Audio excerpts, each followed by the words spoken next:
If you've been following my channel and watched my videos the past couple days during DC Fandome and this basically DC weekend kinda, then you know that I'm definitely excited for the Suicide Squad. I love the whole panel during DC Fandome. I love the cast. I love the character reveal. I love the behind the scenes footage. And if you haven't already, then please do go check out my breakdowns for those. So do that. But today we have an actual kind of rumor slash news report about the movie. And this news has actually been out there for a couple days now. And it actually came out right before DC Fandome even started. But this news was revealed like maybe an hour or two before DC Fandome started, so I didn't have time to make a video then, and then I haven't really had any time to make the video until now because, so much DC Fandome stuff. But this report is coming from the Illuminati, which I will leave the link to the article down in the description below, but they are saying that the main villain of the Suicide Squad will be Starro, and this is really interesting because when it comes to the main villain in the Suicide Squad, we don't really know who it is because, we know the villains of the film because basically every character in the film is a villain. They're just, fighting for the greater good, basically. And there's been rumors out there that, like, oh, it's Vandal Savage or it's the Thinker. So then there's also Starro, and, it's crazy. But I think Starro makes a lot of sense. I'd still love to see, like, Vandal Savage in here, but Starro just fits so well with this, and he just... If anybody can make Starro cool in a movie, it's James Gunn, because he takes the most obscure characters and makes them popular. You see what happened to the Guardians of the Galaxy? Nobody had a clue who they were. Even some hardcore comic book fans didn't even know who the Guardians of the Galaxy were, or barely knew anything about them. But then James Gunn made that movie, and boom, they're some of the most popular superheroes in Marvel now. So he's going to do the same thing with the Suicide Squad and with these characters, and I'm super excited for it. But Starro is a really interesting character. So first of all, if you don't know who Starro is basically a giant starfish-looking alien with one giant eyeball in the middle. It's super powerful. He can fly, super strength, super durability, and all that stuff.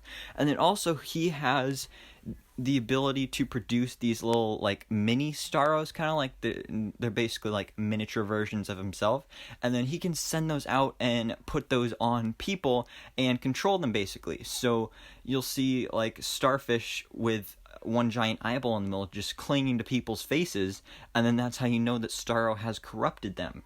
And Starro would fit in so well with this movie, especially what we saw based on the behind-the-scenes footage of the Suicide Squad at DC Fandome, because from what we can tell from that kind of trailer, the Suicide Squad are going up against this group of soldiers. But why are they battling this group of soldiers? Like, there has to be some sort of reason. Well, it could be because they're being mind-controlled by Starro, and it would make so much sense. And then also, another big question going into this film is who will die and who will live, because they've said don't get too attached, because most of the people in this film are probably going to die. And a lot of people are theorizing that this movie is pretty much going to start off with a team of the Suicide Squad going into a battle, and like all of them but one or two dying, and then they'll bring in a new version of the Suicide Squad. And it would make a lot of sense, but then there are some conflicting theories there, because we've seen that first group that goes into action there from set photos and from the behind the scenes footage, but then also in the behind the scenes footage we've seen those same characters that we thought would die right at the beginning in later scenes with the second Suicide Squad team. So that's when things get confusing. So this is where Starro could come in, because maybe at the beginning those first squad members don't actually die, they just get captured and mind controlled and corrupted by Starro, and then maybe by the end of the film for the final battle we'll have a Suicide Squad versus Suicide Squad battle, which would be pretty awesome to see, and I'd absolutely love to see this. And like I said, Starro, he's a very complicated character and a very underused character, because like you see him in cartoons all the time, but he works there because cartoons are usually meant for kids and kids just think that's so cool. But you haven't seen him in movies or TV shows or anything, at least not in a big role.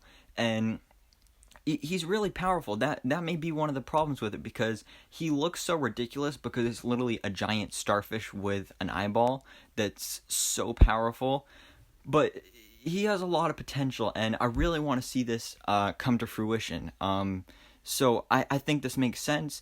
It would have been nice if they confirmed it at the panel for the Suicide Squad, but the movie is a little less than a year away, so we have time to find out more about this. But I'm just so excited for this movie, and if Starro is the main villain, this just gets me even more excited for this, because it's such a cool character that you wouldn't think would work on the big screen and in a movie like this, but in the hands of James Gunn, he'll be so cool, and I just really hope that this rumor is true. But like I said, check out the article down in the description below if you want to find out more about that. But other than that, guys, let me know down in the comments below, what do you think about this? Do you want to see Starro as the main villain of the Suicide Squad? And what do you think this could lead to? Like, do you have any theories about the mind controlling and all that stuff? So let me know. But anyways, thanks so much for watching. Please drop a like if you enjoyed this video, and hit that subscribe button so I can keep you up to date on everything that goes on in the DC life.